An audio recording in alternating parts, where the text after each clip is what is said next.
I'm Carolyn Hancock, and this is Letters from Japan.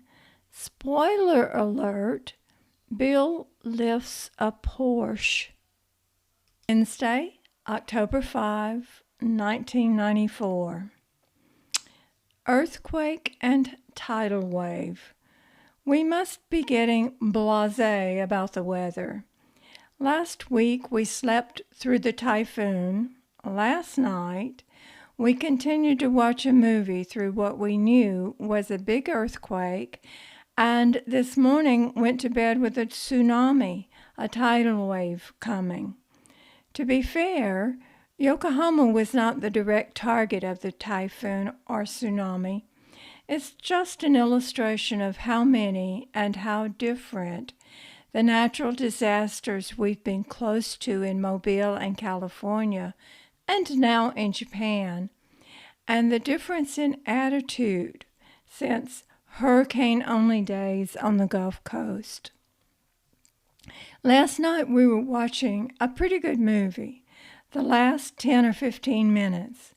For a second, I thought Debbie had moved against my chair, rocking it. Then, simultaneously, I realized she was not close by and heard Bill say, "It's an earthquake." We stayed in our chairs, thinking it would only last a moment, watching the TV, feeling the chairs rock, seeing the curtains sway. After about 2 minutes of motion, Bill gathered us around the front door frame. We looked around the corner at the last minutes of the movie, I guess determined to know the ending. When the trimmer, and the movie was over, we changed channels to the news. But guess what? We still don't have bilingual TV. What we could understand, however, was the color-coded map and the occasional word tsunami.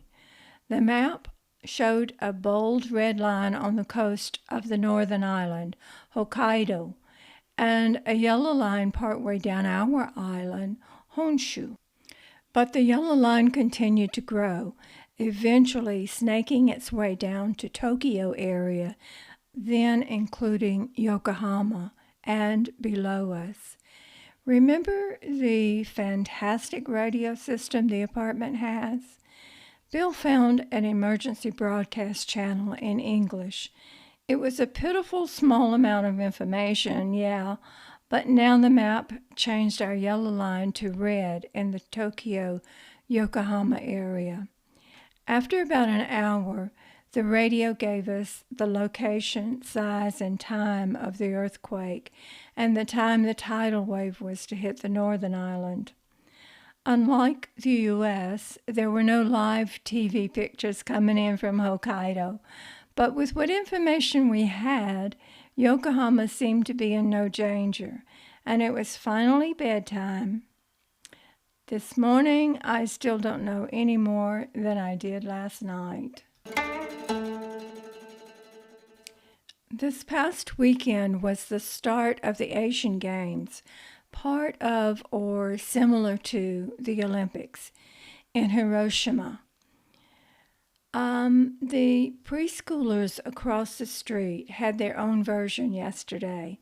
They had been practicing marching formations and pom-poms for a few days. Their little colored hats and pom-poms were doing a wonderful job of lines and circles and peel-offs. Really amazing for preschoolers. Yesterday, while cooking, the sounds finally convinced me to really look out the kitchen window, and after a few minutes, I could understand what they had been doing all week, practicing for an opening ceremony, because now they were in the middle of a baton relay race.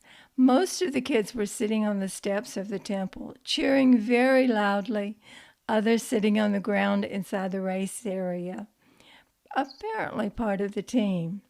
By the time I got my camera ready, it was over.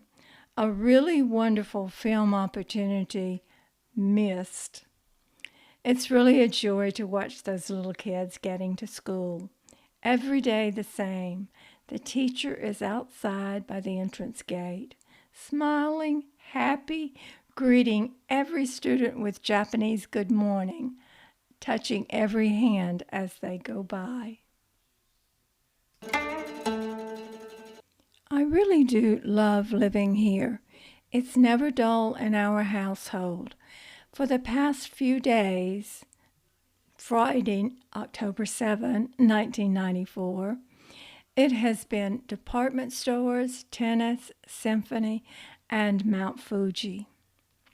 Walking in a department store, I saw lots of counters with big thread spools. I said, "Alteration must be a big business here." Walking further, Bill touches my arm, stops, grinning, and says, "Tell me what you see." A Japanese man and his wife standing by a rack of men's pants. Looks like they want to buy some. The pants are very long.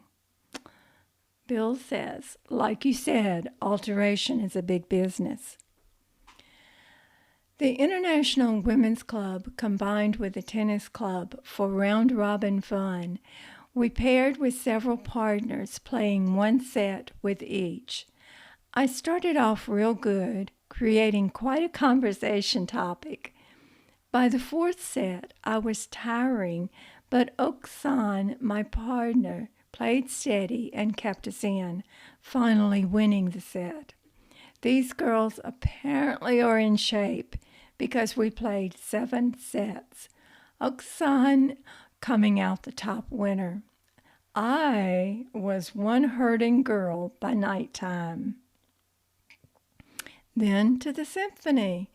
Satami-san, one of my students, invited Bill and me to a concert in Tokyo for Saturday. I assumed dress up and wore heels. Wrong. Too much walking for that. We met her at Yokohama Station. She had already purchased a train ticket and insisted on taking care of all expenses for the evening. Seats were very good. The ticket price listed at $140 each. And the concert was beautiful. The Tokyo Symphony Orchestra played some extraordinary music, and the soprano soloist did some wonderful sounds with her voice. And then a trip. We decided to ride the scooter to Hakone, a volcanic lake area, which also has a view of Mount Fuji. It's a long trip. Saying Mount Fuji is stunning doesn't begin to cover it. All the views were beautiful. But we didn't have enough time to enjoy it, and it was too long a trip on the back of a scooter for this old girl. The 3 days used too many new muscles. Well, I'm calling this one, He Lifted What? It was the day before leaving for South Korea and a holiday for Bill on Monday, October 10, 1994. We were walking along the Motomachi shopping street, which, on weekends and holidays, is closed to traffic. The side streets are narrow and supposedly no parking. How narrow? When we still had the car and were driving down one on a rainy day, 2 pedestrians with umbrellas couldn't pass each other unless one closed an umbrella. Yeah. So back to today. A crowd of people were standing at an intersection, looking down a side street. A car was parked on the side. Another one had tried to pass through and stopped with sides touching, the driver out, walking around, trying to figure a way out. And here's my Superman come to the rescue. Bill pushed through the crowd and in 2 minutes was standing at the bumper of the parked car, motioning for people to come help, come. It was obvious to me he was going to pick up the parked car. Nobody basically Japanese, moved. Bill, the driver, and his lady passenger picked up the rear of the parked car and slid it 3 inches toward the curb, clearing enough space for the driver to get through, after many handshakes to Bill. The amazing thing was that no one in the crowd tried to help, clapped, hoorayed, or anything else. So that was the day Bill lifted a Porsche. I leave you with my thought for the day. Start every day with the enthusiasm of those little kids saying good morning to their sensei, and later lift your max. Thanks for listening. Remember to follow and let your friends know about Letters from Japan.